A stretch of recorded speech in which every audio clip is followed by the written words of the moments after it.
Migration! Bringing in more people to Canada is gonna be America's problem. Let's take a look. Disclaimer, I am an immigrant. I am a Portuguese. Family came over from Portugal and basically worked hard, borrowed money to come to Canada because there weren't no free flights in that time. And not only did they work hard, they actually paid off their house in 4 or 5 years, laid a good solid roots, and put us in this positive position that we are in today. Working hard does pay off. So now let's take a look at what's happening. Disclaimer, most of us are all immigrants here in these Western countries. So we covered the southern border a lot in the United States here. This is the southern border. This is when the big Haitian migration was coming in. People from Haiti were finding their ways into South America and then making their way up through Mexico, through the southern American border. And this is under the Biden administration here. And the southern border is turning into an absolute disaster. But we are here to look at the northern border. Now, what did we cover on the channel? We basically covered on this channel mass exodus, brain drain. You can search it across the channel. It goes back 7, 8, 10 years on the channel. Mass exodus of Canadians leaving to America, selling their $2 million shack and buying the same home for $94,000 and taking a cut and pay and not have to worry about being drowned in debt. That kind of mass exodus. Canadian professionals leaving, brain drain, the whole 9 yards. But what is happening in the north? Well, this is something very interesting.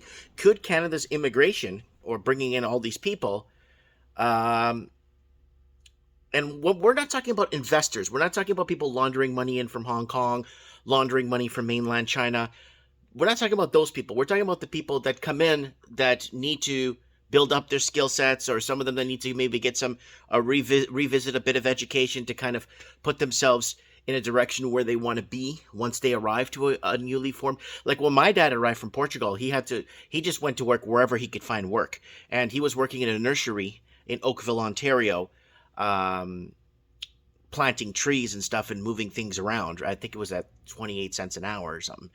But yeah, so you see where I'm going with this. You kind of have to find a way. Like when I tried to apply to live in the United States of America myself, I had to make sure I wasn't stealing an American's job. I had to make sure I was doing this. I had to run ads. I had to, all this stuff. A big company sponsored me.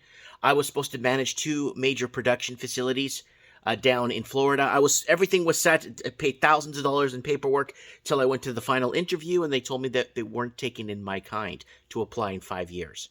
So that's it. America's, I tried, and they basically told me that to come back in 5 years and try again. I never bothered because it cost a lot of money in lawyer fees and doing it by the book. So what is happening in the northern border of Canada before I go too far off topic? So here it is. So let's go here, and this is nationwide encounters, U.S. Customs and Border Protection. So you see here, northern border, and then you go into how many people are coming in from the northern border. So we're seeing a spike here, because a lot of the BS is disappearing. So we got here, this is 2020. That's how many people, 32,375, 27,000 in 2021, because Canada went into an election year. So not election year, but they called a snap election, which we already predicted on this channel that they were going to call a year before, and we already knew who was going to win way before, right? So there it is right there. So Canada was on huge lockdown. Now things are starting to reopen. The whole world is starting to reopen except Canada, but people are leaving Canada or visiting the United States. So this is people visiting or traveling, and this is within a few months of the year too. You could see that it's already picking up pace, right? Now you go over to True North. Now True North has a great article, and no one else is covering it but True North, and True North is usually first on base, or they basically hit a triple or a double, but we're not going to get into baseball here. Surge in illegal border crossings into the U.S. from Canada is 90% non-Canadians. So there it is right there, 90% non-Canadians. So you go into the numbers here. Border guards are seeing a 47% spike of people crossing into the U.S. from Canada illegally. And only 1 in 10 of those migrants is a Canadian citizen, right? U.S. Customs Border Protection CBP statistics show that for the first 6 months of the fiscal year, the first 6 months we showed you there, to date saw that 47% increase in illegal border crossings in comparison to the year before.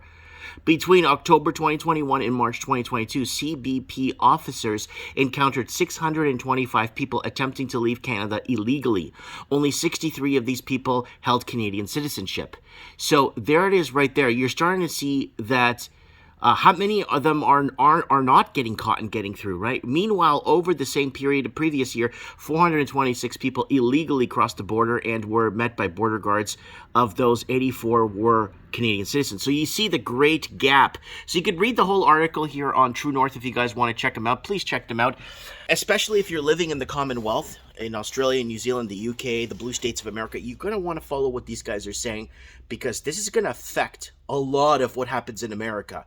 So this is going to be a burden on more American taxpayers, because Canada wants to bring in a ton of people, but deport some of them through the years with mass deportation we talked about here of the Portuguese people in Canada that were promised permanent residence if they came to work in 2006, 7, and 8 because of the labor shortage. And then in 2008, when housing started to go south, they just deported 47,000 Portuguese families in 2008, shut down entire malls, held kids back in the gymnasiums until their parents could come in and prove they're allowed to be in Canada.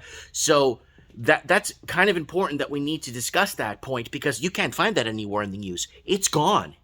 You go to CTV, CBC, it doesn't exist. But there were hundreds, if not thousands, of articles reporting it. The Toronto Sun, the Toronto Star, the Hamilton Post, I think it was the Hamilton Post, the Globe and Mail, they were all reporting this. So, unfortunately, because of the bailouts, I'm not going to get into government bailouts of our, you can find that on True North too, of our supposedly private sector news media, which is no longer private in Canada, has taken advantage of that. Now, back to what I was reverting to. Is America now on the hook for Canada bringing in migrants, bringing in people? Is America on the hook for that now? As more and more people arrive in Canada and realize, oh my God, that house is $2 million, right? That house is $2 million. They would look at a shack, I'm saying, not a mansion, not Shaquille O'Neal's house. That house is $2 million, the dilapidated World War I home, and say, wait a minute, I'm pretty sure we could get a better deal and buy the same property for a fraction of the price, which you can. And that's the problem, and that's why more and more people are leaving Canada, and more professionals. And we discussed the brain drain here. So go to our channel, Time Machine. Here it is 4 years ago. Canadian brain drain is real. Mass exodus as young families seek affordability in the U.S. Vancouver and Sydney, Australia, brain drain. The housing market is pushing out the educated and important members of society, causing a mass exodus because they can't afford to live. This is 5 years ago, guys. This is not 2 weeks ago because Joe Rogan said so. This is years ago. So anyways, this has been happening. This has been something that's been formulating. I've already known about educated professionals leaving Canada. I know that. We knew that. But now, people that are being brought here, being housed for free, or being, I guess, given or handed a life, and it depends what they do with them. A lot of people go on, like my dad, went on and did well. He went on and actually, bought a cottage, traveled. I traveled everywhere, retired early. So my dad did well. So there's people that will come in and do well. I'm not doubting that one bit. But there's people that are going to come in and see how hard it is and just give up right there on the spot. Or there are people that are going to come in and see how complicated it is just to open a business in the private sector and then just bail. And things were easy back in the time of my dad. A lot easier. Less bureaucracy, less red tape. Anyways, I'm just rambling here. Thank you, True North, for putting up that article. Guys, comment below. Let me know what you guys think. What's America? America! Yeah! I get people wanting boycotting my store because I have a picture of Kennedy up on my wall here at the store. Anyways, that's a topic for another day. Thank you so much. God bless. I'll see you on the flip side. I'll see you tonight on Mike in the Night on Odyssey Live, 7 p.m. Pacific time. I'll see you on the flip side, guys. I have spoken.